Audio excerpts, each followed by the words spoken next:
ഏറ്റവും കൂടുതൽ ക്രിമിനൽ സ്വഭാവമുള്ളത് മുസ്ലിങ്ങൾക്ക് വിദ്വേഷ പരാമർശവുമായി CPM മൂവാറ്റുപുഴ ഏരിയ കമ്മിറ്റി അംഗം MJ ഫ്രാൻസിസ്. എന്ത് തെറ്റ് ചെയ്താലും 5 നേരം പള്ളിയിൽ പ്രാർത്ഥിച്ചാൽ മതിയെന്നും ഫേസ്ബുക്കിന്റെ പോസ്റ്റ് ഉണ്ട്. എങ്കിൽ നമുക്ക് പരിശോധിക്കാം ഏതൊക്കെയാണ് എങ്ങനെയൊക്കെയാണ് ഏറ്റവും കൂടുതൽ ക്രിമിനൽ സ്വഭാവമുള്ളത് മുസ്ലിങ്ങളാണോ മറ്റുള്ള വിഭാഗമാണോ. ആഭ്യന്തര വകുപ്പിന്റെ റിപ്പോർട്ട് അനുസരിച്ച് തന്നെ നമുക്കൊന്ന് പരിശോധിച്ച് നോക്കാം. പ്രിയമുള്ള പ്രേക്ഷകരെ, നിങ്ങൾക്ക് മുമ്പിൽ കണ്ടുകൊണ്ടിരിക്കുന്നത് 2022 നമ്മുടെ ആഭ്യന്തര വകുപ്പ് പുറത്തുവിട്ട ജില്ല കേന്ദ്രീകരിച്ച് ജില്ലാ അടിസ്ഥാനത്തിലുള്ള റിപ്പോർട്ടാണ്. അതിൽ മൊത്തം ഞാൻ വായിക്കുന്നില്ല.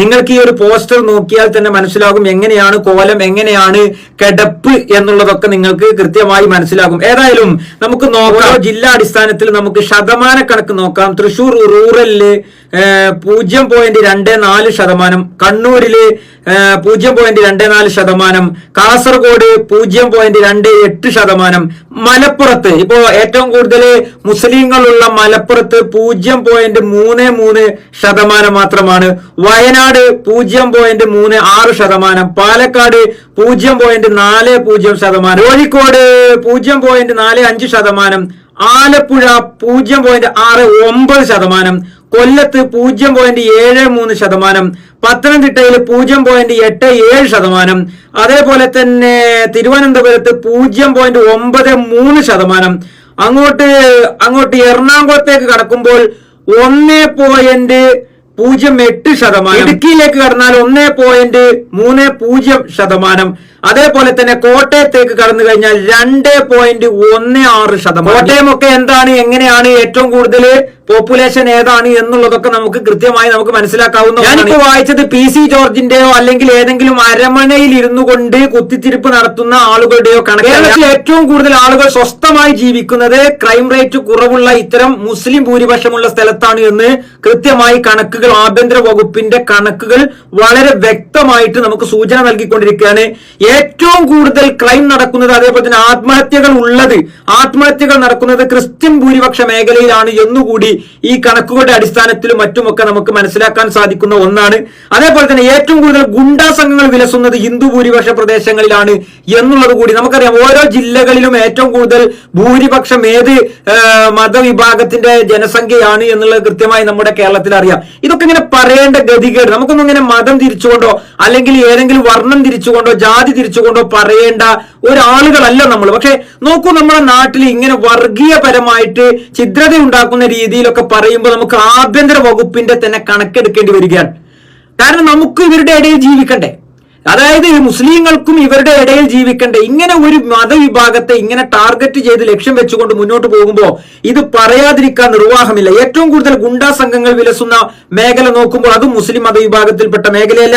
കേൾക്കുമ്പോൾ നിങ്ങൾക്ക് എല്ലാവർക്കും ഒരു അസ്വസ്ഥത തോന്നും, അസ്വസ്ഥത ഉണ്ടാകണം. കാരണം എന്താണെന്ന് ചോദിച്ചു കഴിഞ്ഞാൽ ഇത് ആഭ്യന്തര വകുപ്പിന്റെ കണക്കുകൾ തന്നെയാണ്. മുസ്ലിങ്ങൾക്കെതിരെ നിരന്തരം നുണപ്രചരണങ്ങൾ അയച്ചുവിടുക, അതേപോലെ തന്നെ വിദ്വേഷ പ്രചരണങ്ങൾ കേൾക്കുമ്പോൾ അതിനെ മൗനം പാലിക്കുക, അത് സ്വകാര്യമായി ആസ്വദിക്കുക തുടങ്ങിയ ഇത്തരം കാര്യങ്ങളാണ് നമുക്കിടയിൽ നടന്നുകൊണ്ടിരിക്കുന്നത്. ഇപ്പോ കത്തോലിക്ക ബിഷപ്പ് മുതൽ ആലോചിച്ചു, CPMന്റെ ഏരിയ സെക്രട്ടറി വരെ മുസ്ലിങ്ങളെ ക്രിമിനലുകൾ എന്ന് മുദ്ര കുത്തുമ്പോ മൗനം പാലിച്ചുകൊണ്ട് അത് പിന്തുണക്കുകയാണ് പല ആളുകളും. മൗനം പാലിച്ചുകൊണ്ട് ഇന്നിപ്പോ കേസ് കൊടുത്തിരിക്കുന്നു. SDPയുടെ നേതൃത്വത്തിൽ ഇന്നിപ്പോ ഈ പറയുന്ന MJ ഫ്രാൻസിസിനെതിരെ കേസ് കൊടുത്തിരിക്കുന്നു, കേസ് എടുത്തിരിക്കുന്നു. ഇനിയിപ്പോ അദ്ദേഹത്തിന്റെ ആരോഗ്യമൊക്കെ പരിശോധിച്ച് ഗവൺമെന്റ് ഫീസ് അടച്ച് അദ്ദേഹത്തിന് സുഖ ചികിത്സയൊക്കെ നടത്തി PC ജോർജിനെ പോലെ ആക്കുമോ എന്നൊന്നും അറിയില്ല. ഏതായാലും കേസ് എടുത്തിരിക്കുന്നു എന്നുള്ള വാർത്തകളാണ് വന്നുകൊണ്ടിരിക്കുന്നത്.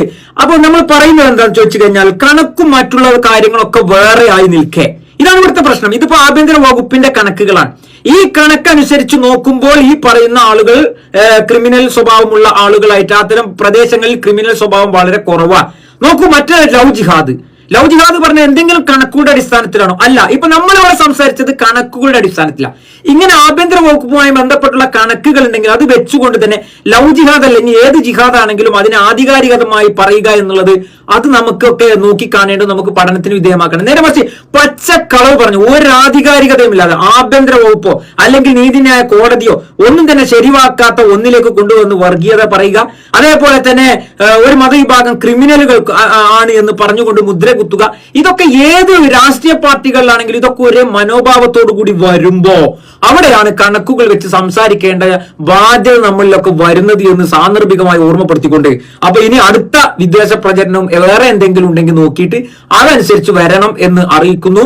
അതേപോലെ തന്നെ ഇനി ഇങ്ങനെയുള്ള വിദ്വേഷ പ്രചരണങ്ങൾക്കെതിരെ നിങ്ങളെ കണക്ക് വെച്ചുകൊണ്ട് തന്നെ കൃത്യമായി സർക്കാരിന്റെ അതേപോലെ തന്നെ നിയമ സംവിധാനത്തിന്റെ കണക്ക് വെച്ചുകൊണ്ട് തന്നെ ഇപ്പൊ പണ്ട് മദ്രസ അധ്യാപകർക്ക് സർക്കാരിൽ നിന്ന് ശമ്പളം കിട്ടുന്നു എന്ന് പറഞ്ഞുകൊണ്ട് പച്ചനോണ ഇതേപോലെ പറഞ്ഞു. അത് നിയമസഭയിൽ ചോദ്യോത്തര വേളയിൽ അത് പൊളിഞ്ഞു വീഴുന്നു. ഇതാണ് പറഞ്ഞത്. യാഥാർത്ഥ്യം കണക്കുകൾ അനുസരിച്ച് മറ്റൊന്നായിരിക്കെ ഇവർ നടത്തുന്ന വിദ്വേഷ പ്രചരണം അത് ഇന്നും ഇന്നലെയും തുടങ്ങിയതല്ല, നാളെ അത് അവസാനിക്കുമെന്ന് തോന്നുന്നില്ല.